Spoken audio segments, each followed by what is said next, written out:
है कि जोड़ा बनाया इसलिए ताकि तुम सुकून हासिल करो। और उसके साथ ही साथ आगे इरशाद फरमाया वजअल बैनकुम मवद्दतम व रहमा। रब्बे कदीर ये इरशाद फरमा रहा है कि जोड़ा बनाकर से ऐसे ही ना छोड़ दिया, बल्कि एक अजनबी लड़के को, जो एक अजनबी लड़की से जो शादी हो जाती है, तो रब्बे कदीर दोनों के माबैन मोहब्बत अता फरमा देता। नारे अम्मा बाद फ़अऊज़ु बिल्लाहि मिनश शैतानिर रजीम बिस्मिल्लाहिर रहमानिर रहीम क़ाल रब तबारक व तआला फ़िल क़ुरआनिल हकीम व मिन आयातिही अन ख़लक़ लकुम मिन अनफुसिकुम अज़वाजन लितस्कुनू इलैहा सदक़ल्लाहुल अज़ीम व सदक़ रसूलुहुन नबियुल अमीनुल करीम व नहनु अला ज़ालिका लमिन शाहिदीना व शाकिरीन वल्हम्दुलिल्लाहि रब्बिल आलमीन। इमाम इश्क़ मोहब्बत शाह इमाम अहमद रज़ा ख़ान फ़ाज़िल बरेलवी अलैहि रहमत व रिज़वान बारगाह नबी में यूँ ख़िराज अक़ीदत पेश करते हैं। या रसूल अल्लाह, फिरके गली गली तबाह, ठोकरें सब की खाए क्यों। या रसूल अल्लाह, फिरके गली गली तबाह, ठोकरें सब की खाए क्यों। दिल को जो अक्ल दे खुदा, तेरी गली से जाए क्यों। दिल को जो अक्ल दे खुदा, तेरी गली से जाए क्यों। और हम सुन्नी मुसलमानों को यूँ दर्स देते हुए गए, जान है इश्क़ मुस्तफ़ा, जान है इश्क़ मुस्तफ़ा, रोज़ वज़ू करे खुदा, जिसे हो दर्द का मज़ा, नाज़े दवा उठाए क्यों। और यूँ ख़िराज अक़ीदत बारगाह नबी में पेश फरमाते हैं। या रसूल अल्लाह, चमक तुझसे पाते हैं सब पाने वाले। या रसूल अल्लाह, चमक तुझसे पाते हैं सब पाने वाले, मेरा दिल भी चमका दे चमकाने वाले। और अर्ज़ करते हैं या रसूल अल्लाह, बरसता नहीं देख कर अब्र रहमत। या रसूल अल्लाह, बरसता नहीं देख कर अब्र रहमत, बदों पर भी बरसा दे बरसाने वाले। और बारगाह रबी में यूँ अर्ज़ करते हैं, काम वो ले लीजिए तुमको जो राज़ी करे। या रसूल अल्लाह, काम वो ले लीजिए तुमको जो राज़ी करे, ठीक हो नामे रज़ा तुम पे करोड़ों दुरूद। आइए बिला तमसील व ताख़ीर नबी अकरम नूर मुजस्सम सय्यद आलम सल्लल्लाहु ताला अलैहि वसल्लम की बारगाह में एक बार ख़िराज अक़ीदत पेश फरमाइए। पढ़िए अल्लाहुम्मा सल्लि अला सय्यदना व मौलाना मलजाना मुहम्मदिन बारिक वसल्लम सलातुम व सलामन अलैका या हबीबी या रसूलल्लाह सल्लल्लाहु ताला अलैहि वसल्लम। मुअज़्ज़ज़ सामिईन किराम, पर्दा नशी ख़वातीन इस्लाम, आज के इस पुरफ़ितन दौर का अगर आप जायज़ा लें तो आज हम और आप जिस मजलिस में आज तशरीफ़ रखते हैं, इन्हीं मौक़े पर दीगर हज़रात ये काम ना करके अग़यार वाले काम करते हुए आज नज़र आते हैं। अगर आज आप इस तारीख़ को आज नोट कर लें और देखें कि इतने ज़माने से पहले और आने वाले वक्त में कोई इंसान ऐसा था जो नबी करीम सल्लल्लाहु ताला अलैहि वसल्लम की जब सुन्नत की बात आई तो दिगर अग़यार का तरीक़ा ना अपना कर, बल्कि सुन्नत नबी को जब ज़िंदा करने की बारी आई तो अपने दरवाज़े पर किसी अग़यार को बुला कर ना नचवाया, किसी दूसरे को लाकर यहाँ ना गवाया, बल्कि अपने इश्क़ में इश्क़ नबवी में डूब कर उस शख्स ने आज जो ये कदम उठाया है मुसलमानों, बल्कि आज उसने फरमाने नबी को अमल में लाते हुए और अपने खुदा वहदहू ला शरीक के कलाम पर अमल करते हुए, क्योंकि अल्लाह तबारक व तआला ने कुरान मजीद में दूसरी जगह इरशाद फरमाया है, तआवनु अल बिर्रि व तक़वा वला तआवनु अल इस्मि वल उद्वान। हम सबका रब ये ऐलान फरमा रहा है, ए नौजवानों ज़रा गौर से सुनना, आज की तारीख़ अपने दिल की तख्ती पर लिख कर जाना और यह पैगाम बरेली से, यह बरेली के करीब रहकर उस सरज़मीन सौदागरान से उभरती हुई वो तबलीग को अपने जहन नशी करके जाना और बारगाह रज़ा से जो हम सब को मिला है वो देखकर जाना चाहता हूँ। रब्बे कदीर ये ऐलान फरमा रहा है, ऐ मिल्लत के नौजवानों, हमारा कुरान ये ऐलान कर रहा है, जब कहीं पर तकवा व तहारत की बात आए तो तावनु अल बिर्रि व तकवा, कि तुम अगर किसी का सपोर्ट करना चाहते हो तो तकवा व तहारत और परहेजगारी के काम में सपोर्ट करो, और किसी से बगावत अगर करना चाहते हो तो रब्बे कदीर उसी आयत करीमा में आगे फरमाया, अगर तुम किसी का सपोर्ट नहीं करना चाहते हो तो गुनाह और अय्याशी के काम में उसका साथ ना दो, बल्कि बाहमी अगर समझौते के साथ अगर किसी का सपोर्ट करना चाहते हो तो रब्बे कदीर फरमाता है तावनु अल बिर्रि व तकवा, कि तुम एक दूसरे का सपोर्ट करो तकवा और परहेजगारी के कामों पर। आज हम और आप खुश नसीब हैं कि आज एक भाई की शादी में शिरकत कर रहे हैं, जो भाई ने एक नया कदम उठाया और एक नई सोच के साथ और ये दर्श देने की कोशिश की है कि शादियां तो इससे पहले और भी हुई होंगी, लेकिन आज उन्होंने अपने भाइयों को, अपने दोस्तों को ये दिखाया और ये बता दिया कि ऐ लोगों सुनो, आज हम और आप जो काम कर रहे हैं वो अग़यार का तरीक़ा है। सुन्नत नबी को जिंदा करने का तरीक़ा ये है कि जिस दिन सुन्नत नबी को जिंदा किया जाए उस दिन उसके ताल्लुक से पहले मसाइल सुन लिया जाए कि रब्बे कदीर ने कुरान मजीद में क्या इरशाद फरमाया है। आज उस भाई ने मजलिस सजा कर हम सबों को सवाबे दारैन हासिल करने का मौका फरमाया है। रब्बे कदीर की बारगाह में दुआ गो हो कि रब्बे कदीर उनके माबैन में इत्तिहाद व मोहब्बत अता फरमाए।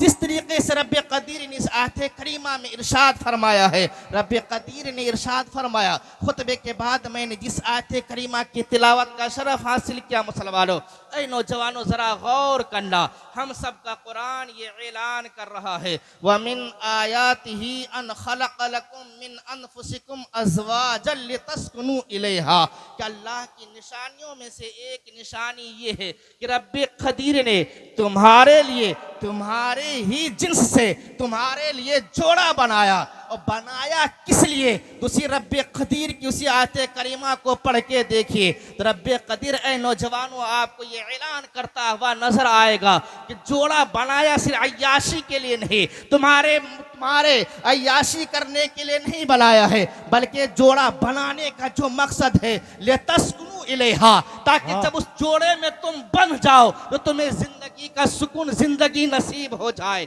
तुम्हें जो दर बदर भटकते फिरते थे, जो इधर उधर मारे फिरते थे, तो रब्बे कदीर ने फरमाया, ऐ लोगों सुनो सुनो, मेरी कुदरत की निशानियों में से एक निशानी ये भी है कि हमने तुम्हारे तस्कीन कल्ब के लिए तुम्हारे ही पसली से तुम्हारे लिए जोड़ा अता कर दिया, और जोड़ा अता करके से ऐसे नहीं छोड़ दिया।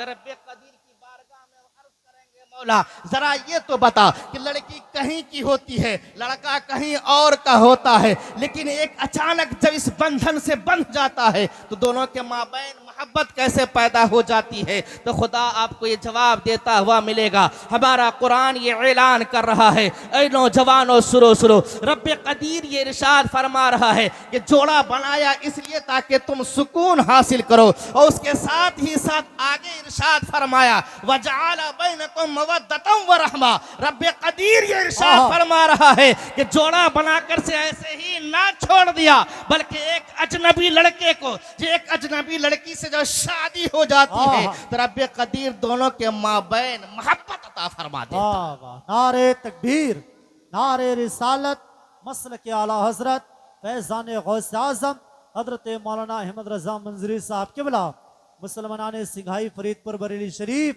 जश्न शादी खाना आबादी। क्या बात है, वाह वाह। है आरज़ू के तालिबे कुरान आम हो जाए, हर परचम से ऊंचा परचम इस्लाम हो जाए। आज ज़रूरत है मुसलमानों, आज जिस चीज़ की ज़रूरत है, आज अगर नौजवान उस चीज़ पर अपनी निगाहें रखनी शुरू कर दे तो आज जो हमारे मुआशरे की लड़कियाँ जो आज मुर्तद्दा होती हुई नज़र आ रही है, अगर उसके पसे पुष्ट अगर आप कुरान का मुताला करें, जो कुरान हमें हिदायत के लिए नाजिल किया गया है, रब्बे कदीर ने इरशाद फरमाया है कि हमने इस कुरान को इसलिए नाजिल किया है ताकि लोग इसको पढ़कर हिदायत पा जाएं। लेकिन मुसलमानों हम पढ़ें तो सही, कुरान में आखिर इरशाद क्या है? रब्बे कदीर ने ये इरशाद फरमा दिया, ऐ नौजवानों, कि तुम्हें पैदा किया, पैदा करने के बाद तुम्हारा जोड़ा बनाया, जोड़ा बनाने के बाद दोनों के माबैन मोहब्बतें रखी। उसके बाद रब्बे कदीर का कुरान जब आप उठा कर देखेंगे, पूछेंगे कुरान जरा ये तो बता, रब्बे करीम ये फरमा रहा है कि मैंने तेरे लिए जोड़ा बनाया है, तो आखिर वो जोड़ा कौन सा है? वो जोड़ा हम किसे मुंतखब करें? तो रब्बे करीम का कुरान आपको इरशाद फरमाएगा। रब्बे करीम कुरान में इरशाद फरमाता है, फनकिहू मा ताब लकुम मिन निसाए मसना व सुलासा व रुबा। रब्बे कदीर ये इरशाद फरमा रहा है, एक तरफ जोड़ा बनाना मेरा काम था, पसंद करना तेरा काम। ये रब्बे कदीर इरशाद फरमा रहा है, फनकिहू मा ताब लकुम, कि तुम उससे निकाह करो जो तुम्हें अच्छी और भली लगे, औरतों में से जो तुम्हें पसंद आए। अब तुम उन औरतों से निकाह करो, तुम में से इख्तियार है, चाहे तो एक से करो, चाहे दो से करो, चाहे तीन से करो, चाहे चार से करो। यहाँ पर एक जुमला मैं देकर आगे रुखसत होना चाहता हूँ कि रब्बे कदीर की इस इरशाद पर इस दौर पुरफितन में आज चार जानिब से ये एतराज वारिद करते हुए लोग नजर आ रहे हैं कि आज मुसलमान की यहाँ 4-4 शादियों की इजाजत है, लेकिन उसे कहना, ऐ नौजवानों, ये हर किसी के लिए इजाजत नहीं है, बल्कि हमारा कुरान आगे इरशाद फरमाता है, अगर तुम चार के माबैन इत्तिहाद, इत्तिफाक और अदल इंसाफ रख सकते हो, तब रब्बे कदीर ने ये इरशाद फरमाया कि तुम 4 शादियां करो। वरना रब्बे कदीर ने आगे इरशाद फरमा, व इन खिफ्तुम अल्ला तादिलु फवाहिदा, अगर तुम उनके माबैन अदल इंसाफ नहीं कर सकते तो तुम सिर्फ एक पर ही किफायत करो। हमारा कुरान कह रहा है, हमारा कुरान ये हमें दर्स दे रहा है कि तुम निकाह तक करो 1 से 2 से 3 से 4 से, लेकिन ये उनके लिए है जो चारों को इत्तिहाद, इत्तिफाक, अदल इंसाफ के साथ उसकी कफालत कर सके। तो रब्बे कदीर ने उसे इजाजत दी है कि 4-4 शादियां करें, लेकिन रब्बे कदीर ने इरशाद फरमाया, अगर तुम अदल इंसाफ नहीं कर सकते तो फरमा अल्लाह तादिलु फवाहिदा, कि तुम्हारे लिए सिर्फ यही बेहतर है कि तुम क्या करो से एक पर ही इक्तिफा करो, ताकि तुम्हारी जिंदगी की सुकून बंधी रहे। रब्बे कदीर किस इरशाद में जब आप गौर व फिक्र करेंगे कि रब्बे कदीर एक तरफ इरशाद फरमाया कि इनको बनाने का मकसद, इसको पैदा करने का जो मकसद है हमारा, ताकि तुम उससे सुकून हासिल करो। रब अगर चाहता तो इंसान का जोड़ा किसी जानवर से बना देता, इंसान का जोड़ा चाहता किसी चरिंद व परिंद से बना देता, लेकिन रब्बे कदीर ने जब हजरत आदम अलैहिस्सलाम को पैदा फरमाया मुसलमानों, तो रब्बे करीम ने हजरत आदम अलैहिस्सलाम को पहले जन्नत में रखा।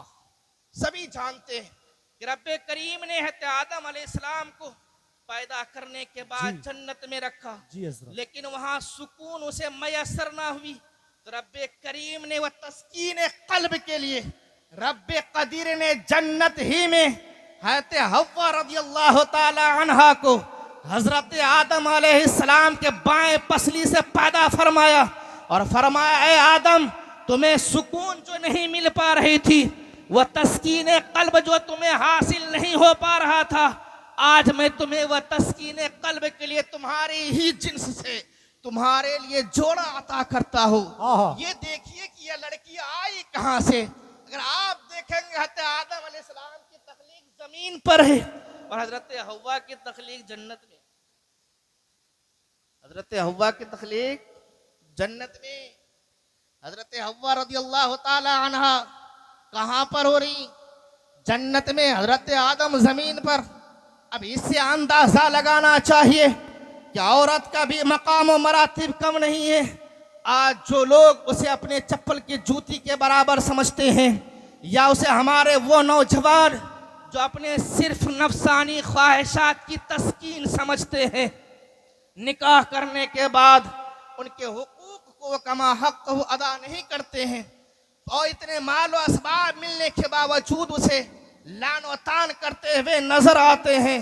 रब्बे करीम का कुरान पढ़ के देखो नौजवानों, उछल धक्का जिंदगी गुजारने से हमें ना तो यहाँ कामयाबी मिल सकती है, ना आखिरत की मंजिल हमारे लिए आसान हो सकती है।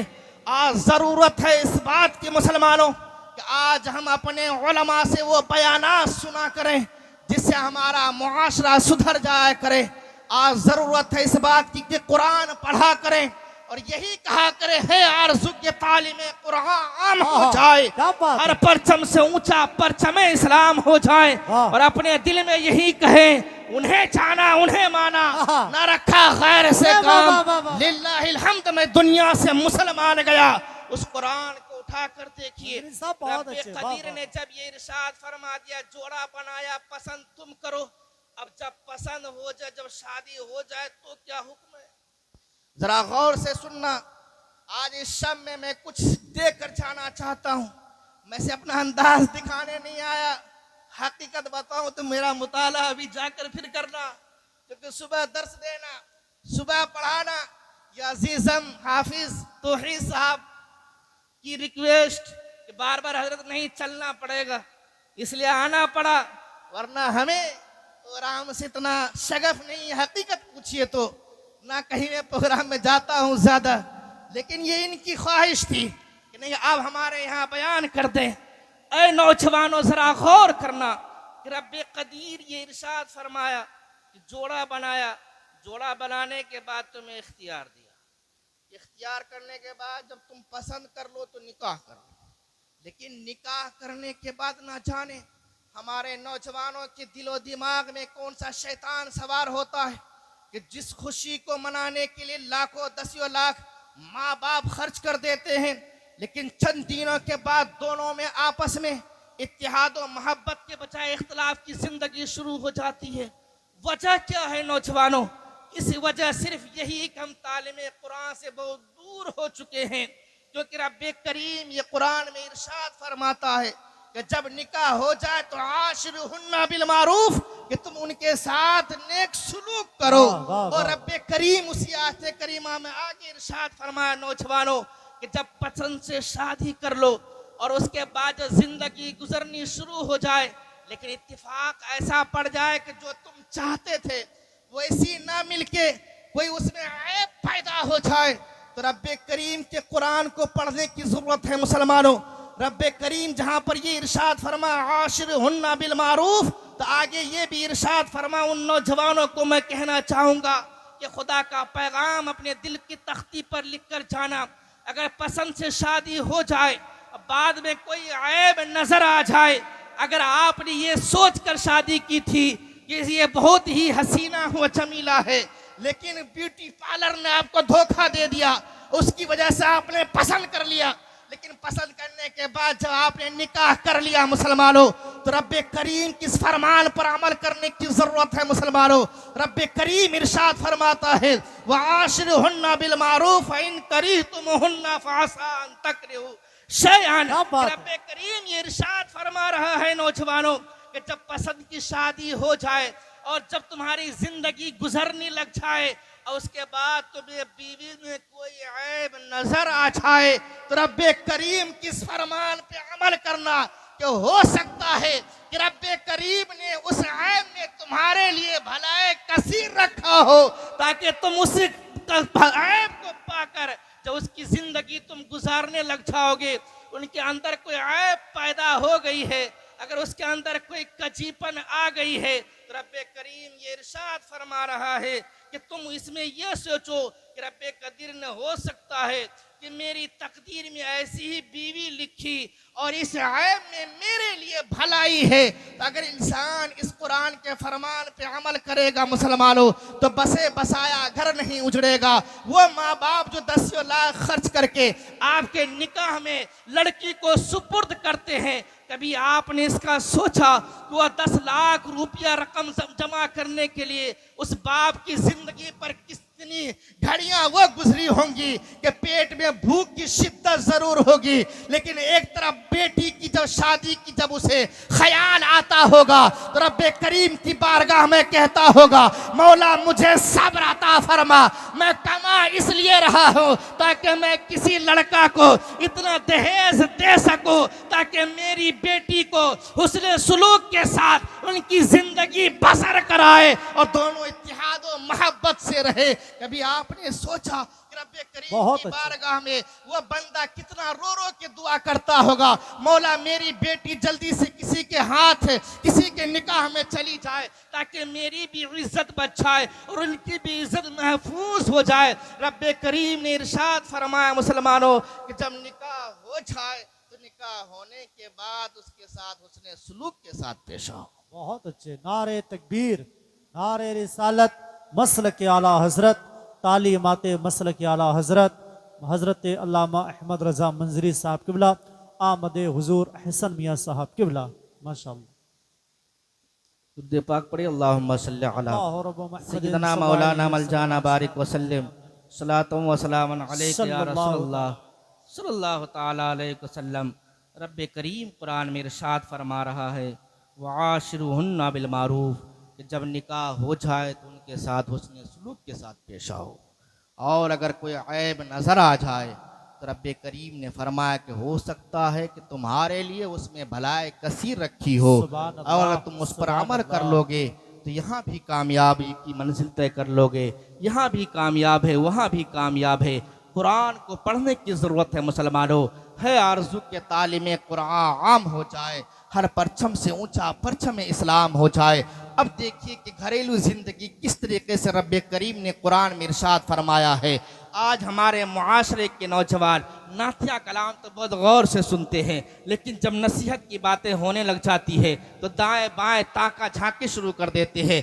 ऐ मिल्लत के नौजवानों, जरा गौर करना, क्या हम इसीलिए पैदा किए गए हैं ताकि पैदा होकर इधर से उधर की जिंदगी गुजारते रहे, यहाँ पर लहवो लअब में जिंदगी गुजार कर चले जाए? नहीं मुसलमानों, जिंदगी हमारे इसलिए है ताकि रब की बंदगी में गुजार दे, और यही दुआ करते रहे कि काम वो ले लीजिए तुमको जो राजी करे, ठीक हो नामे रजा, तुम पे करोड़ों दुरूद। अब देखिए घरेलू जिंदगी किस तरीके से रब्बे करीम कुरान मजीद में इरशाद फरमा रहा है। उस कुरान को उठा कर देखिए, तालीम लेकर देखिए। अल्लाह तबारक व तआला कुरान मजीद में इरशाद फरमाता है, अर्रिजालु कव्वामूना अलन निसा बिमा फद्दलल्लाहु बअदहुम अला बअद। यानी रब्बे करीम कुरान मजीद में इरशाद फरमा रहा है, ऐ नौजवान, अगर आप लोग किसी काम में बिजी है ना, इधर उधर जाके बातें करें, है ना, सामने में अगर आप लोग बात कर रहे हैं बोलने में डिस्टर्ब होता है। जी जी, तो जरूरत हो तो बाहर चले जाए,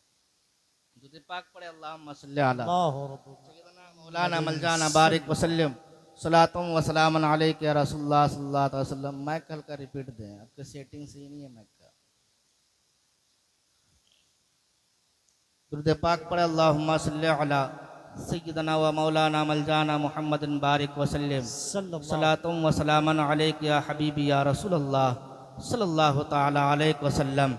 ऐ नौजवानों, ज़रूरत है इस बात की कि हम रब्बे करीम के फरामीन पर अमल करें। निकाह होने के बाद अब देखिए क्या मराहिल हैं। रब्बे करीम ये इरशाद फरमा रहा है कि अब मियाँ और बीवी में हाकिम कौन होगा।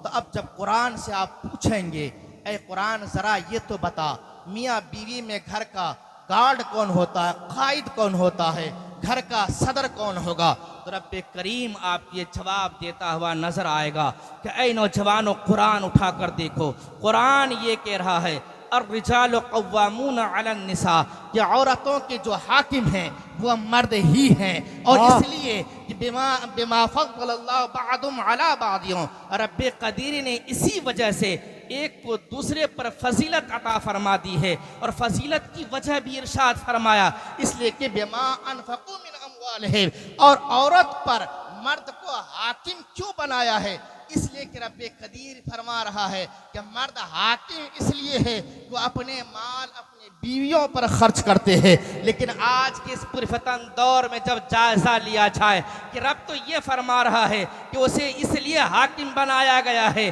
कि वो औरतों पर अपना माल खर्च करते हैं, लेकिन देखा ये जा रहा है मुसलमानों, अगर गाड़ी पे चढ़ रहा है तो ससुर की गाड़ी पे चढ़ रहा है, बेड पे सो रहा है तो ससुर की बेड पर सो रहा है। अब देखिए कि कितना दौर बदलता जा रहा है। अब ये फितना का दौर क्यों नहीं शुरू होगा, ये इर्तिदाद का फितना क्यों नहीं हंगामा बर्पा करेगा। अब एक मुसलमान आदमी जो गरीब से गरीब तर हो। अब एक बेटी को 4 व्हीलर कहाँ से दे पाएगा?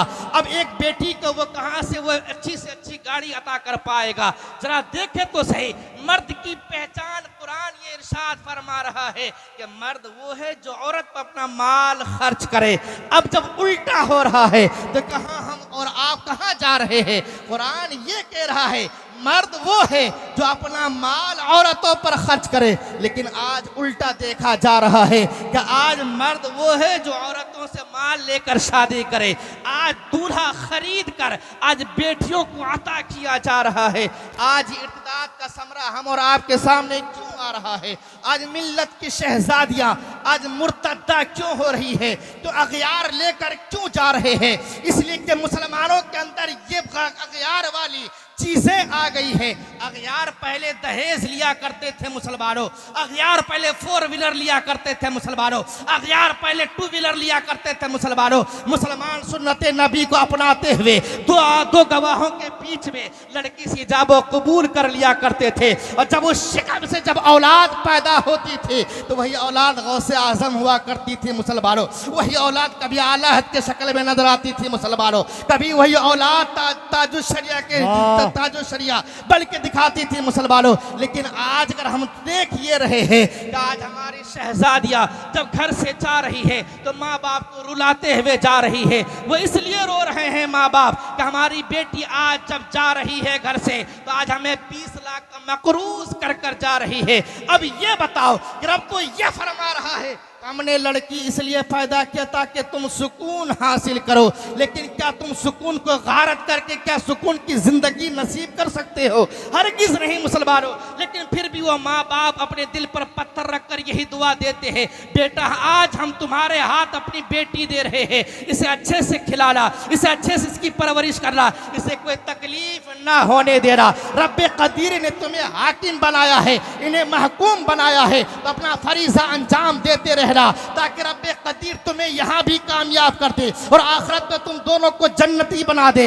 अब देखिए रब्बे कदीर की उसी कुरान को आगे पढ़ते हुए चलिए जहाँ पर रब्बे कदीर ने मर्द की सिफत ये बयान फरमाए कि मर्द वो है जो अपना माल खर्च करे। अब कुरान से जब आप पूछेंगे कुरान जरा ये तो बता आखिर नेक औरत की सिफत क्या होगी, नेक औरत किसे कहते हैं? तो कुरान आपको एक जवाब देता हुआ मिलेगा, फस्सालिहातु कानितातुन हाफिज़ातुन लिलगैब मा हाफिज़ल्लाह। ए मुसलमानों जरा सोचो तो सही हमारा कुरान क्या कह रहा है। अगर तुम्हें यह परखना हो कि बीवी नेक मिली है या बद मिली है, बीवी नेक सीरत है या नहीं है, तो रब्बे करीम के फरमान जरा ध्यान से सुनना और परखने की कोशिश करना। रब्बे करीम ये इरशाद फरमा रहा है अगर तुम्हें यह जांचना हो कि मेरी बीवी पाक सीरत है या नहीं है, हमारी बीवी पाक दामन है या नहीं है, तो रब्बे कदीर इरशाद फरमाता फस्सालिहातु कानितातुन, जो नेक होगी वो अदब वालिया होगी।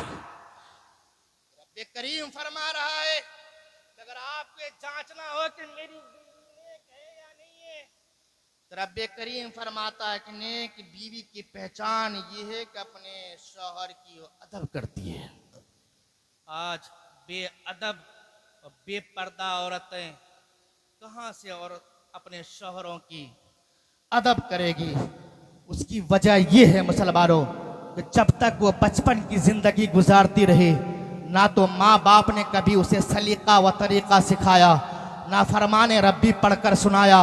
ये कुरान का इरशाद ये है कि मर्द तेरा हाकिम होगा, वो तुम्हें कमा कर खिलाएगा और तेरा काम ये है कि घर में रहकर अपने शौहर की तस्कीन के लिए रहना, उनके बाल बच्चे की परवरिश करना, और जब शौहर वहाँ से कहीं चला जाए तो अपनी भी हिफाजत करना, और जो अमानत दे के जाए उसमें खयानत ना करना।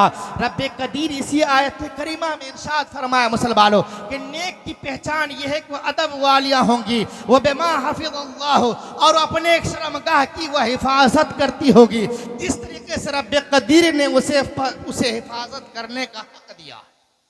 ये रब्बे कदीर फरमा रहा है मुसलमानों कि नेक औरत की पहचान ये है कि वो अपने शौहर की कदर करेगी, अपने शौहर की कहीं बीच चौराहे पर बेइज्जती नहीं करेगी, वो अपने शौहर की शादी हाल में सबके सामने इंसल्ट नहीं करेगी, और ना ही अपने आप को किसी के सामने मजबूर या लाचार तस्लीम कराएगी कि मैं इतने गरीब और निहत्ते के हाथ में आ गई हूँ, ना टाइम से खाना दे रहा है, ना टाइम से हमें लिबास दे रहा है, बल्कि सबके सामने आपकी तारीफ करती हुई नजर आएगी और कहेगी, ऐ हमारी सहेलियों सुनो, रब्बे कदीर ने जिसके मुकद्दर में जो लिखा है, जो मुझे मिला है, ऐसा शौहर किसी को नहीं मिला है।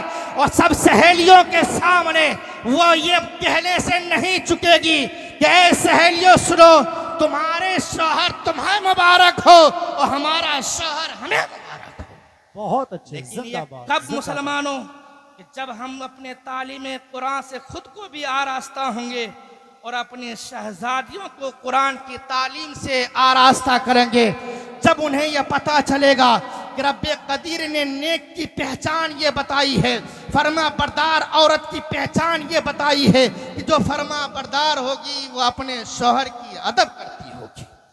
आज जब देखते होंगे आप, जब मार्केट में किसी दुकान पर मियाँ बीवी दोनों साथ में जाते हैं, तो बीवी ये नहीं परवाह करती है कि हमारे शौहर के पास कितनी रकम है या कितनी इसकी ताकत है, बल्कि हर वो चीज खरीदने की कोशिश करती है जो उसे पसंद आ जाए, और अगर वो पसंद आने के बाद शौहर ना खरीद कर दे तो उसी भरी मार्केट में जलील और रुसवा करती हुई नजर आती है।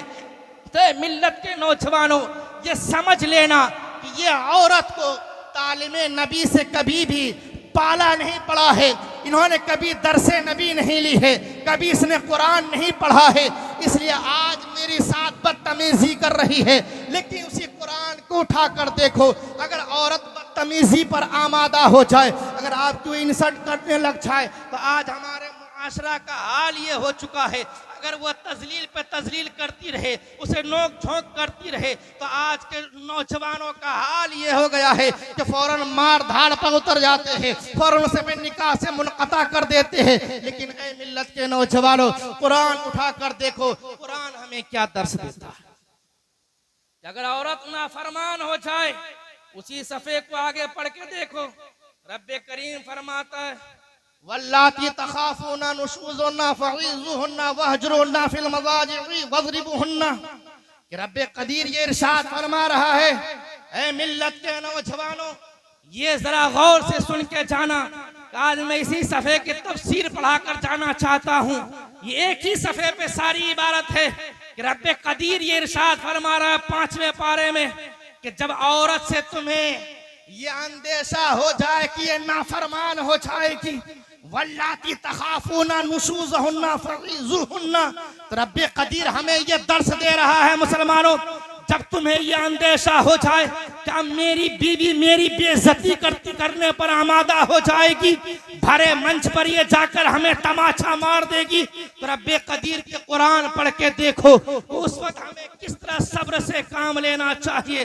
रब्बे कदीर ये इरशाद फरमा रहा है, फईज़ूहुन्ना, पहले उसे नसीहत करो, पहले उसे नसीहत करो।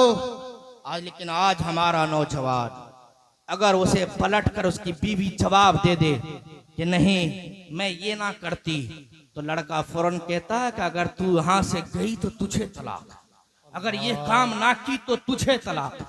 अब वो उस टेंशन में वो काम करने पर मजबूर हो जाती है, और मजबूर नहीं वो क्योंकि वो भी टेढ़ी पसली की है। अगर मर्द ये कहे कि तू यहाँ से अगर गई तो तुझे तलाक, तो बीवी कहती है अगर तू वाकई में मर्द का बच्चा है तो देख के देख। अब ये अपनी मर्दानगी साबित करने की लड़का कहता है, अच्छा तू मुझे ललकार रही है कि मैं अपने बाप का नहीं हूँ, ले एक नहीं दो ले तीन ले। अब वो जज्बात में आकर फौरन अपने निकाह का बंधन तोड़ देता है। ऐ मिल्लत के नौजवानों, आज जो अगयार हम पर ताना कशी कर रहे हैं, आज जो अगयार मुस्लिम समाज को बदनाम करने की कोशिश कर रहे हैं, आज हमारे नौजवानों की इस हरकत की वजह से, वरना आज भी अगयार इस्लाम मजहब को मानने पर मजबूर हो जाए, क्योंकि रब्बे कदीर ने इरशाद फरमाया है कि तमाम मज़ाहिब में सबसे अच्छा मजहब अगर रब्बे कदीर के नजदीक कोई मजहब है तो दीन इस्लाम है मुसलमानों। लेकिन आज हमारा नौजवान उस एक धमकी में अपनी मर्दानगी साबित करने के लिए अब वो बने बनाए बंधन को तोड़ देता है, लेकिन रब्बे कदीर के हुक्मों पर अमल नहीं करता है। रब्बे कदीर ये इरशाद फरमा रहा है, नौजवानों अगर बीवी नाफरमान हो जाए तो फरीज़ुन्ना, पहले उसे नसीहत करो, पहले उसे समझाओ, पहले समझाओ, बैठा कर समझाओ, उसे वाकया समझाओ, उन्हें कुरान पढ़ के सुनाओ, उन्हें सारी चीजें उनके सामने रखो कि अगर तुम बात नहीं मानती हो तो तुम्हारे शिकम से ये बच्चा भी है, तुम्हारे साथ ये सारी मोहब्बतें भी रही हैं। अगर तुम मुझे छोड़कर चली जाओगी या मैं तुम्हें छोड़ दूं तो दोनों की जिंदगी अजीरन हो जाएगी, ना तुम सुकून से जी पाओगी ना मैं सुकून से जी पाऊंगा। लेकिन जब नहीं या आज ये नसीहत पे लड़का अमल नहीं करता है, ना दूसरी नसीहत देखो कि रब्बे करीम फरमाता अगर नसीहत से काम ना चले तो क्या करें, नसीहत ना माने औरत तो क्या करे। तो कुरान को उठा कर देखे, कुरान हमें हर चीज का बयान देता है। ये कुरान के इरशाद तिबियानन लिकुल्ली शै, ये कुरान में हर चीज का बयान है, हर चीज का बयान मिलेगा। कुरान आपको कहेगा सुन ए नौजवान, अगर तेरी बीवी नसीहत से नहीं मान रही तो वह हजरुहुन्ना फिल मवाजि'i। अब अपना बिस्तर अलग कर ले, अपना बिस्तर अलग कर ले। और वाकई में ये रब का देखिए कितनी से हिकमत भरी बात है कि रब्बे करीम ये फरमा रहा है कि पहले नसीहत करो, नसीहत से ना माने तो अपना बिस्तर अलग कर लो। बिस्तर अलग करना एक कितना जुर्म की बात है मुसलमानों। अगर सही खानदान की होगी और सही तालीम याफ्ता होगी, भूखा भूखी रह तो लेगी लेकिन अपना बिस्तर कभी अलग नहीं करेगी। ये सही मोहब्बत वाली लड़कियों की पहचान होती है मुसलमानों।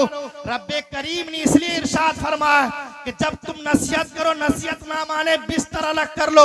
और बिस्तर अलग करने के बाद अगर वो उसे पछतावा अगर हुआ तो तेरी बारगाह में हाजिर होकर अर्ज करेगी कि मेरे सरताज मुझसे गलती हो गई, आप यहाँ से ना जाएं, हम ये गवारा नहीं कर सकते कि आप अपना बिस्तर अलग कर ले, मुझे आप मार ले, अपना गुस्सा ठंडा कर ले, लेकिन बिस्तर अलग ना करे वरना दुनिया हंसेगी, घर वाले हंसेंगे कि कैसी यह औरत है कि उसका शौहर यहाँ से जा चुका है, रात भर उसका शौहर घर से बाहर रहा है, शर्म के मारे झुक जाएगी और अपने सरताज के सामने सर रख कर कहेगी आप मुझे माफ कर दीजिए और हमें फिर से सीने लगा लीजिए।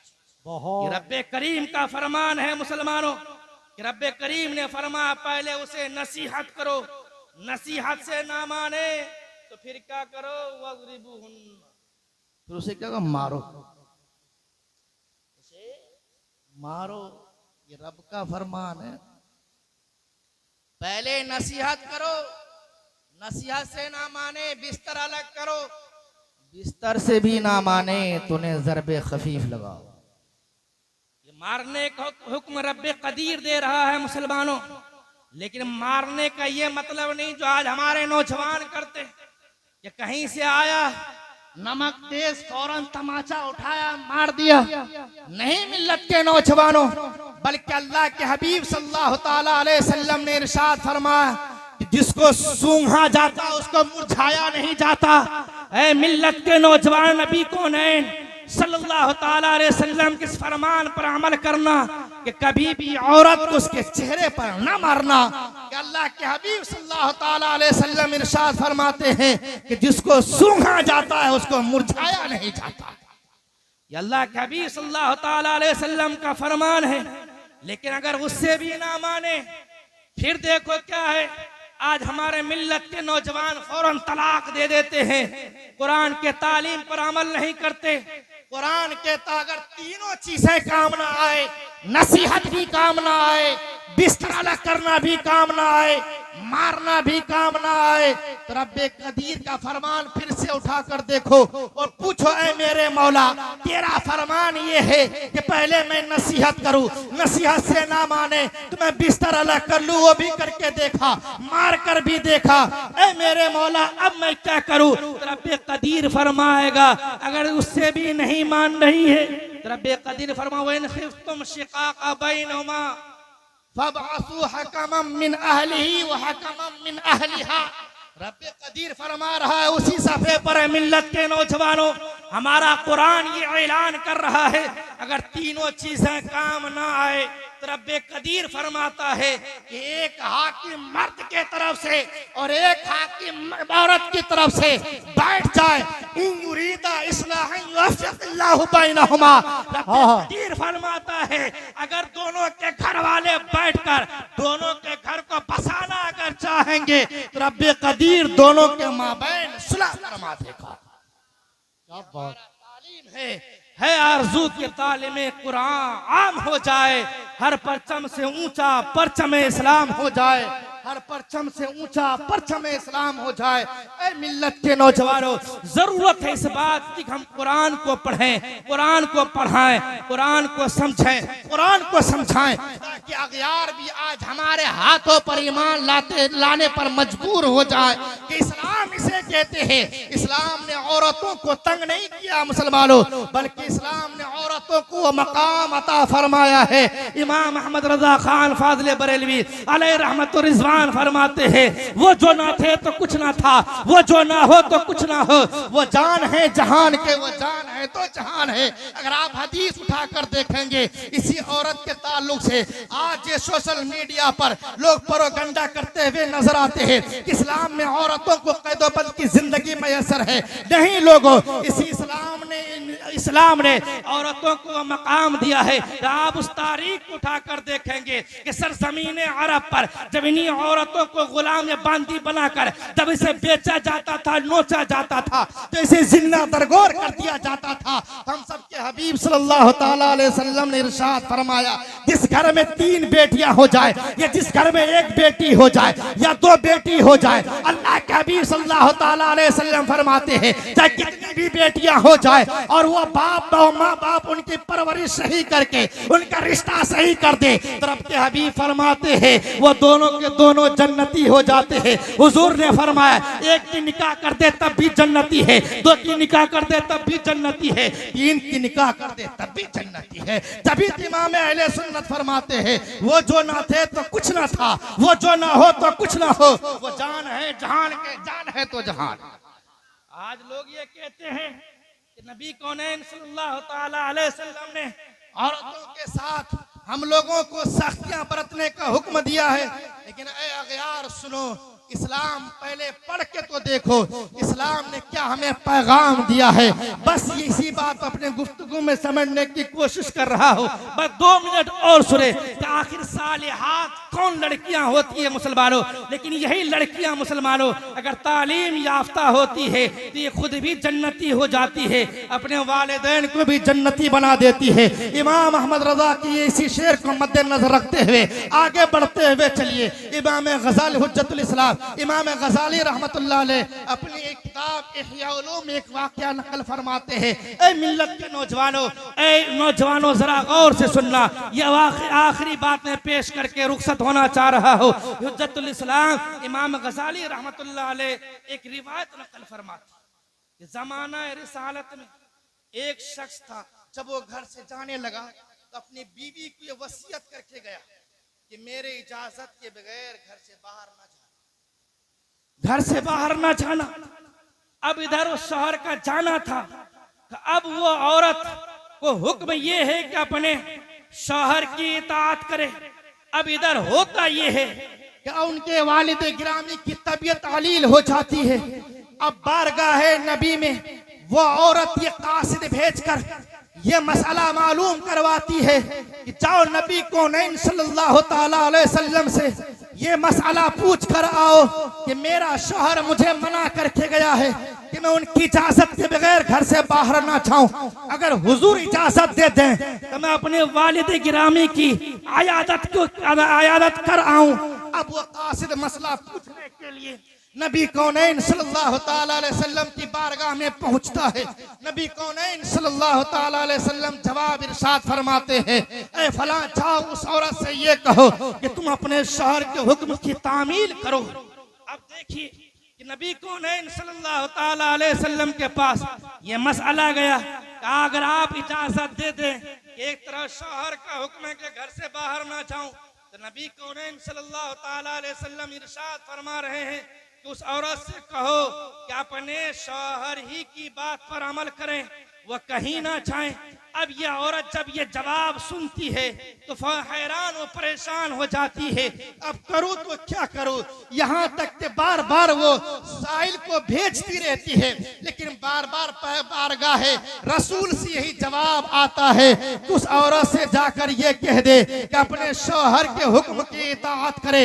यहाँ तक कि जब उसका बाप धीरे धीरे उसका मरज बढ़ता रहता है, यहाँ तक कि जाँ बलब हो जाते हैं, फिर वो नबी कौनैन सल्लल्लाहु ताला अलैहि वसल्लम की बारगाह में फिर से कासिद भेजकर पूछती है, या रसूलल्लाह सल्लल्लाहु ताला अलैहि वसल्लम, क्या मैं अब जा सकती हूँ, क्योंकि मेरा बाप बिल्कुल अब आखिरी जिंदगी की सांस ले रहा है। अगर आप इजाजत दे दे तो मैं अपने बाप की जियारत करने के लिए चली जाऊं। लेकिन नबी कौनैन सल्लल्लाहु ताला अलैहि वसल्लम इरशाद फरमाते हैं, ए कासिद जाओ जाओ, उस औरत से ये कह दो अभी भी उसे इजाजत नहीं है कि वह वहां जाकर अपने बाप की जियारत करे, बल्कि उसके लिए मसला यही है कि अपने शौहर के हुक्म की तामील करे। जब कासिद आकर ये जवाब देता है, औरत परेशान हो जाती है, रोकर बारगाह रब्बी में दुआ करती है, मौला मैं अपने बाप की तो जियारत ना कर सकी, ऐ मेरे मौला मैं यहीं से दुआ करती हूँ, ऐ रब्बे कदीर उसकी मग़फ़िरत फरमा दे। अब ये दुआ इधर खत्म भी नहीं हो पाती है कि बारगाह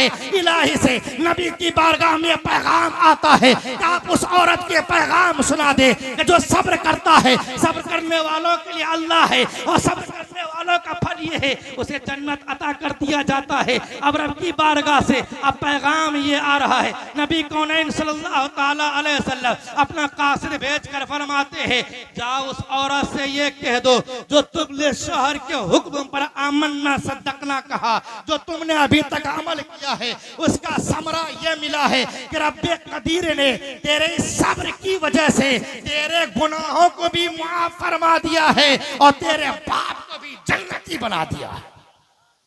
एक वो जमाने की औरतें थी जो खुद भी जन्नती होती थी, माँ बाप को भी जन्नती बना देती थी। लेकिन आज के पर्दा नहीं बेपर्दा औरतें कहिए, जो खुद भी दहकती हुई आग में सुलग रही है और जहन्नम का ईंधन बन रही है, और साथ ही साथ में अपने खानदान के नामों को भी उछाल रही है। रब्बे करीम की बारगाह में दुआ गो हूँ कि हम सबों को अपनी लड़कियों को इस्लाम की तालीम देने की तौफीक व रफीक अता फरमाए और उन्हें इस्लाम से आगाह करने की तौफीक व रफीक अता फरमाए। मुसलमानों इसी का नाम जिंदगी है आरज़ू कि तालीमे कुरान आम हो जाए, हर परचम से ऊंचा परचम इस्लाम हो जाए, और काम वो ले लीजिए तुमको जो राजी करे, ठीक हो नामे रजा, तुम पे करोड़ों दुरूद, चमक तुझसे पाते हैं सब पाने वाले, मेरा दिल भी चमका दे चमकाने वाले। बारगाह रब्बी में दुआ गो हूँ कि रब्बे करीम हमसे बोलने में सहवन कसदन अगर कोई गलती खामी हुई होगी तो मैं तौबा करता अस्तगफिरुल्लाह रब्बी मिन कुल्ली ज़ंबि व अतूबु इलैह। आप भी पढ़ें ला इलाहा इल्लल्लाह मुहम्मदुर रसूलुल्लाह सल्लल्लाहु ताला अलैहि वसल्लम। और रब्बे करीम की बारगाह में दुआ गो हूँ कि जनाब हमारे इस भाई को इससे हर बला हर मुसीबत